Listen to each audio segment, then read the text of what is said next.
は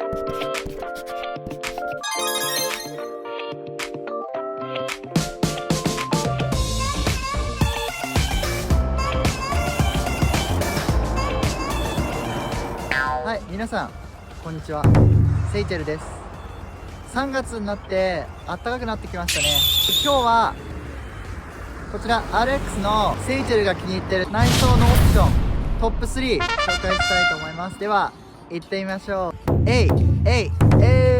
皆さん RX の、中に乗り込んでみました。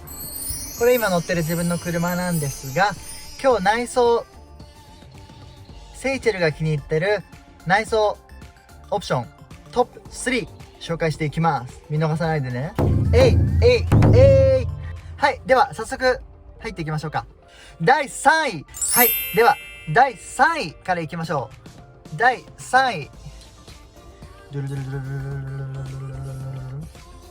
こちらプレミアムクロックです。こちらですね。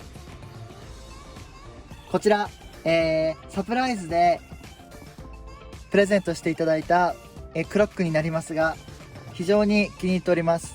ここは真鍮製になって、背景に模様が入ってるスペシャル仕様となってますので、こちらはすごいおすすめです。第2位、こちらじゃーん、マーク・レビンソンです。マーク・レビンソンは先日も動画で紹介したんですが、音量低くても音圧が上がって質が高い音質になるので、こちら音楽が好きな人以外も普通に興味がある人は、マーク・レビンソン入れた方がいいと思います。ちょっと値段はしちゃうんですが、それの価値はあるかと思います。栄えある第1位、ダン、こちらじゃーん、シートヒーターです。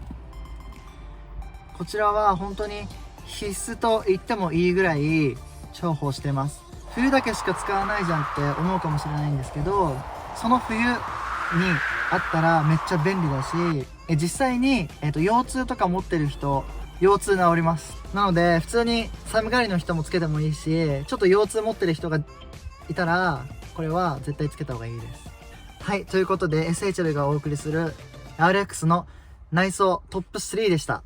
どうでした？みんな想像してるやつは中にはありましたか？ RX のフルモデルチェンジが近づいてるんで、そちら検討してる人とか参考になればと思います。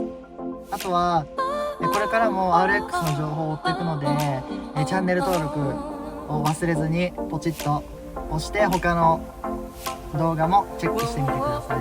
ということで今日は以上になります。最後までご視聴くださりありがとうございます。次の動画でお会いしましょう。See you next video. Have a nice day. Bye.